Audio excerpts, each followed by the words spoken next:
سنة ستراق بخوي بريمة تراق أو شتي كم لباش أو شتي نكي أي قناع تراق دكي يعني تعتر هذا ابن عباري زور باشا قربان سوين خواردن بغير الله سبحانه وتعالى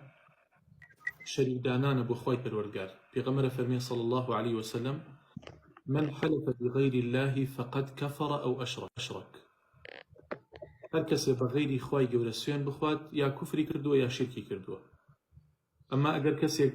سوێنی خوارد بە تەلاقی ئەگەر نیەتی ئەوە بە تەلاقم بکەوێت هەم کوفری کردووە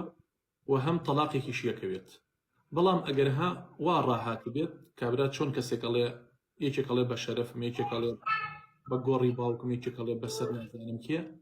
ئەمە وەکو ئەوە تاوانبار ئەبێت و گوناهە و کەفارەتەکەشی ئەوەیە بڵێ لا ئیلاهە ئیلا الله بەڵام ئەگەر لە نیەتیە ئەوە هەبێت کە من مەبەستم ئەوەیە خێزانەکەم تەلاق بدەم هەم تەلاقێک یەکەوێت و هەم تاوانباری شەبێ لە ڕووی ئەوەی کەەوە مخالفەی شەرعی کردو مامۆستا بخۆی ئەوەی من لەوکای تووڕەبوون دابوو لەکە کەسێک بەشتە بۆ دەمە قاری من نژوتم بە تەلاقم دەی بتکوشم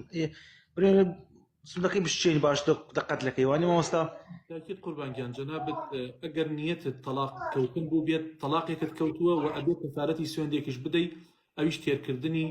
10,000 لە ژەمیەکە مامۆستا بخۆی لەکای تووڕەبوون دابووە